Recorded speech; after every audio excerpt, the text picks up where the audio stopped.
Good morning, students. Today we are going to talk about equation for refraction at single spherical surface. அதாவது ஒற்றை கோளக பரப்பில் ஏற்படும் ஒளி விலகலுக்கான Kovai.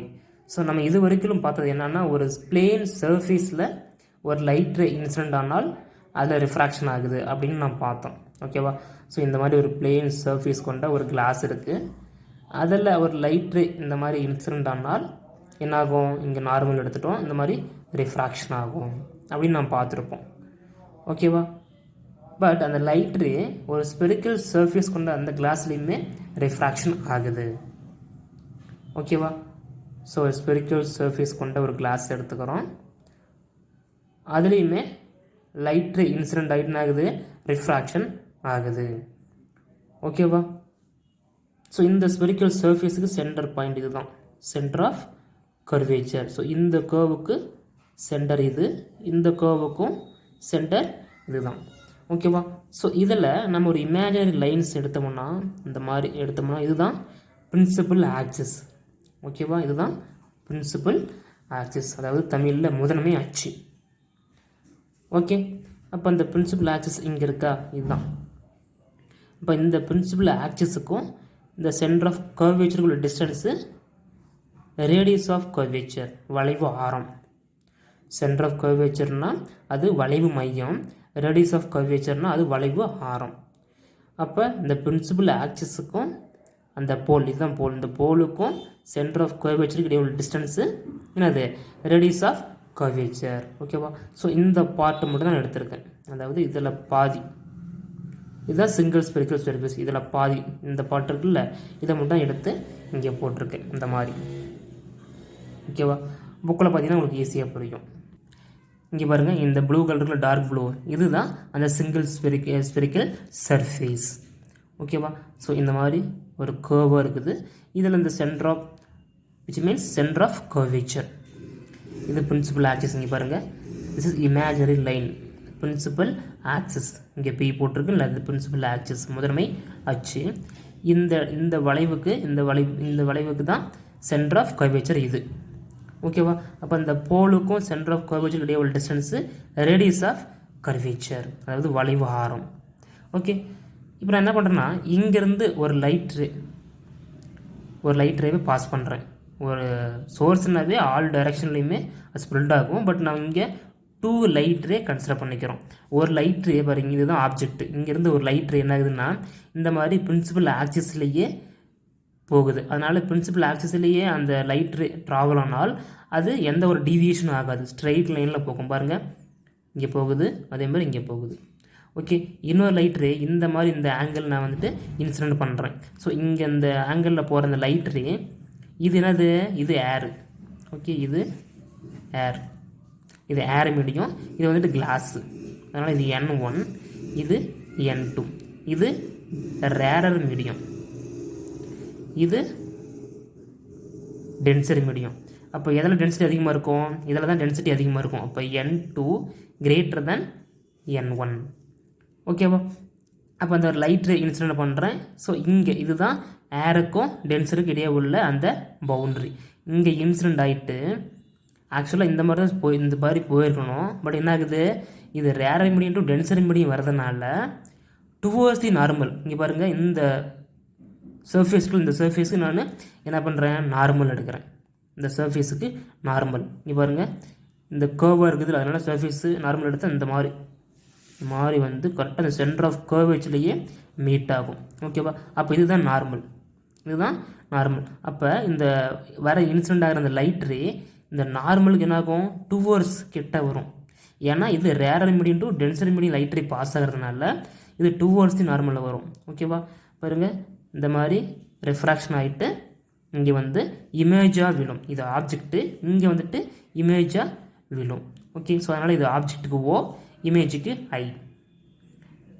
Okay, so இங்கே போகிற அந்த incident and refraction ray principal axis எப்படி இருக்குன்னா, அதாவது பேராக்சியல் ரேவாக இருக்கணும். நான் படிச்சிருப்போம், பேராக்சியல் ரே, மெர்ஜென்ட் ரேன்னு படிச்சிருப்போம். ஸோ இந்த ரே வந்துட்டு இன்சிடென்ட் ஆகிட்டு ரிஃப்ராக்ஷன், அதாவது ஒரு சிங்கிள் ஸ்பெரிக்கல் சர்ஃபேஸில் ஒரு லைட் ரே இன்சிடென்ட் ஆகிட்டு ரிஃப்ராக்ஷன் ஆகிறதுக்கு ஒரு 2 பாயிண்ட் நம்ம நல்லா தெரிஞ்சுக்கணும். என்னென்னா ஃபஸ்ட்டு பாயிண்ட் பாருங்கள், the incident light is assumed to be monochromatic, அதாவது ஒரு சிங்கிள் கலராக அது இன்சிடென்ட் ஆகுது அப்படின்னு நம்ம அசியூம் பண்ணிக்கணும். ஓகேவா? அதாவது தமிழில் பார்த்தீங்கன்னா படும் ஒளிக்கதிர் ஒற்றை நிறம் கொண்டதாக கருத வேண்டும். அது first. Okay. Second, the incident ray of light is very close to principal axis which means paraxial rays. அதாவது இந்த பிரின்சிபல் ஆக்சிஸ் இருக்குல்ல, அதுக்கு இந்த இன்சிடென்ட் ரிஃப்ராக்ஷன் ஆகிற அந்த ரே வந்துட்டு வெரி க்ளோஸாக இருக்கணும். அதாவது பேராக்சியல் ரேவாக இருக்கணும், அண்மை கதிராக இருக்கணும். ஓகேவா? நான் படிச்சிருப்போம் அண்மை கதிர் ஓர கதிர்ன்ட்டு முன்னாடி பார்த்துருப்போம். அதாவது ஒரு பிரின்சிபல் ஆக்சிஸுக்கு பேரலாக இருந்தால் அது பேராக்சியல் ரேஸ். ஓகேவா? அதே பிரின்சிபல் ஆக்சிஸ் கொஞ்சம் தள்ளி இருந்தால் அது மார்ஜினல் ரேஸ் அப்படின்னு நான் படிச்சிருப்போம். ஓகேவா? ஸோ அந்த 2 பாயிண்ட் நல்லா தெரிஞ்சுக்கணும். ஸோ இங்கே எப்படி இருக்குது, இந்த பிரின்சிபல் ஆக்ஸுக்கு பேராக்சியலாக இருக்குது, அதாவது அண்மையாக இருக்குது. ஓகே. அப்போ நம்ம அந்த இன்சிடென்ட் ரிஃப்ராக்ஷன் ஆகிற அந்த மீட் ஆகுது இல்லை, அந்த இன்சிடென்ட் ரிஃப்ராக்ஷன் அந்த பவுண்ட்ரிக்கும் பிரின்சிபல் ஆக்ஸுக்குள்ளே நம்ம ஒரு பெர்பெண்டிகுலர் லைன்ஸ் நம்ம எடுத்துக்கிறோம். This is perpendicular lines. ஓகேவா? இங்கே பாருங்கள், இதனோட ஆங்கிள் என்ன எடுத்துக்கலாம், ஆல்ஃபான்னு எடுத்துக்கலாம். இதனோட ஆங்கிள் ஆல்ஃபா, இதனோட ஆங்கிள் பீட்டான்னு எடுத்துக்கலாம், இதனோட ஆங்கிள் காமான்னு எடுத்துக்கலாம். ஓகேவா? இந்த நார்மலுக்கும் இன்சிடென்ட் ரேவுக்கும் இடையே உள்ள ஆங்கிள் இன்சிடென்ட் ஆங்கிள் ஐ. இந்த நார்மலுக்கும் ரிஃப்ராக்ஷன் ஆன அந்த ரேவுக்கு இடையே உள்ள ஆங்கிள் ரிஃப்ராக்ஷன் ஆர். ஓகே. இந்த பிரின்சிபல் ஆக்சிலிருந்து இங்கே ஐ, இதுதான் இமேஜ். ஓகேவா? அப்போ அந்த பிரின்சிபல் ஆக்சிஸ்க்கும் இமேஜுக்கு இடையே உள்ள டிஸ்டன்ஸு வின்னு எடுத்துக்கிட்டோம். இங்கே பிரின்சிபல் ஆக்சிஸுக்கும் ஆப்ஜெக்ட்டுக்கு இடையே உள்ள டிஸ்டன்ஸு யூன்னு எடுத்துக்கிட்டோம். ஓகே. ஸோ நம்ம இதை வச்சு நம்ம சிம்பிளாக எதை யூஸ் பண்ணி, யூஸிங் ஸ்னெல்ஸ்லாம் யூஸ் பண்ணி சிம்பிளாக டெரிவேஷன் ஃபார்ம் பண்ணிடலாம். Using Snell's law, sin i by sin r equal to n2 by n1. So இதை ப்ராடக்ட் ஃபார்ம் எழுதணும்னா n1 sin i equal to n2 sin r. Equation number 1. இதில் பார்த்தீங்கன்னா principal ஆக்சிஸ்க்கு இந்த incident ஆகிற அந்த ரே வந்துட்டு வெரி க்ளோஸப்பாக இருக்குது, அதாவது பேராக்சியலாக இருக்குது. ஸோ அதனால் இதனோட ஆங்கிள் பார்த்தீங்கன்னா வெரி ஸ்மாலாக இருக்கும். ஸோ அதனால் n1 sin i, இந்த sin i வந்துட்டு எப்படி எழுதலாம், நம்ம sin i அப்ராக்சிமேட்லி ஐன்னு எடுத்துக்கலாம். அதே மாதிரி sin r அப்ராக்சிமேட்லி ஆர்னு எடுத்துக்கலாம். ஏன்னா வெரி ஸ்மால், ஏன்னா இந்த பிரின்சிபல் ஆக்சிஸ்க்கு இந்த இன்சிடென்ட் ரே பேராக்சியலாக இருக்குது, அண்மையாக இருக்குது. ஓகே. அப்போ நம்ம என்ன போடலாம், sin i பதிலாக ஐன்னு போடலாமா? இப்போ n1 sin i பதிலாக i equal to n2 sin r பதிலாக ஆர்னு போடலாம்.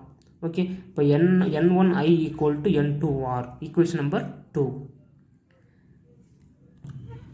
தென் அதோட ஆங்கிள் எடுத்துக்கலாம், ஆல்ஃபா பீட்டா காமா எடுத்துக்கலாமா? அதாவது என்னோட ஆங்கிள் ஆல்ஃபா, என்ன எடுக்கலாம், NOP, இது ஒரு ஆங்கிள் ஆல்ஃபா. அடுத்து பீட்டா, இது NCP எடுத்துக்கலாமா? NCP, இது ஒரு ஆங்கிள் பீட்டா. அடுத்து காமாவுக்கு NICன்னு எடுத்துக்கலாமா? NIC. ஓகே. அப்போ எப்படி போடலாம், நம்ம NOP equal to alpha, NCP equal to beta, NIP equal to காமான்னு போடலாம். இப்போ tan தீட்டா நம்ம எடுத்துக்கிறோம். tan theta equal to opposite by adjacent. அப்போ இதில் இந்த 3 ஆங்கிள்ஸ்லையும் எது ஆப்போசிட் எது அட்ஜசன்ட் பார்த்துடலாமா?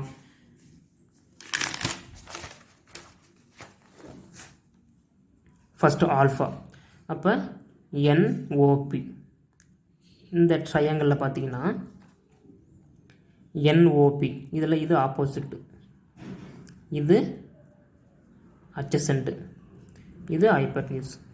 அப்போ tan theta equal to opposite by adjacent. அப்போ ஆப்போசிட் என்ன போடலாம், நம்ம NPன்னு போடலாமா? இல்லைன்னா PN போடலாம், PN பை P1 போடலாமா? ஏன்னா opposite by adjacent. Okay. So அதே மாதிரி தான் நம்ம பீட்டாவுக்கும் போடலாம், PN பை PCன்னு போடலாம். ஏன்னா இது ஆப்போசிட்டு, இது adjacent.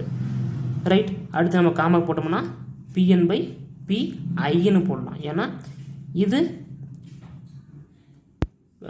PN by PI. Okay. இது ஆப்போசிட்டு, இது அட்ஜசன்ட்.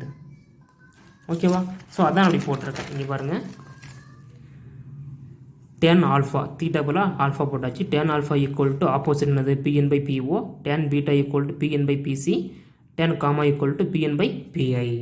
ஓகே. ஸோ இந்த tan alpha, tan beta, tan gamma இதுவும் வெரி ஸ்மால் ஆங்கிள். ஸோ அதனால் நான் என்ன எடுத்துக்கிறேன், டேன் ஆல்ஃபா பதிலாக ஆல்ஃபானும் டேன் பீட்டா பதிலாக பீட்டானும் டேன் காமாக்கு பதிலாக காமானும் எடுத்துக்கிறேன். ஓகேவா?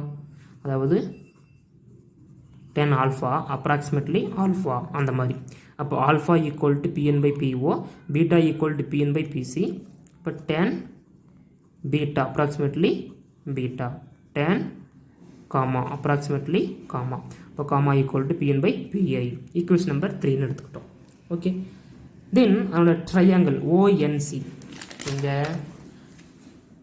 ட்ரையாங்கிள் ஓஎன்சி நம்ம பார்க்குறது ஆப்ஜெக்ட் பார்த்துட்ருக்கோம். ஓஎன்சி. ஓகே, இதில் பாருங்கள், இந்த என் நார்மல், என்னோட ஆங்கிள் இன்சிடென்ட் ஐ. இது நம்ம மேத்தமெட்டிக்கலாக எப்படி எழுதலாம்னு பார்த்தீங்கன்னா, இந்த ஐ ஈக்குவல் டு என்னோட ஆங்கிள் ஆல்ஃபா ப்ளஸ் பீட்டானே எழுதலாம். ஓகேவா? ஏன்னா ஓஎன்சி இந்த ஆங்கிள் பார்த்துட்ருக்கோம், ட்ரையாங்கிள் பார்த்துட்ருக்கோம். அப்போ இதனோட நார்மலுக்கு என்னோட ஆங்கிள் ஐ. இப்போ மேத்தமெட்டிக்கலாக எழுதணும்னா I equal to alpha plus பீட்டான்னு எழுதலாம். ஓகேவா? ஸோ நான் அதான் இங்கே எழுதியிருக்கேன். இங்கே பாருங்கள், I equal triangle ONC, I equal to alpha plus beta.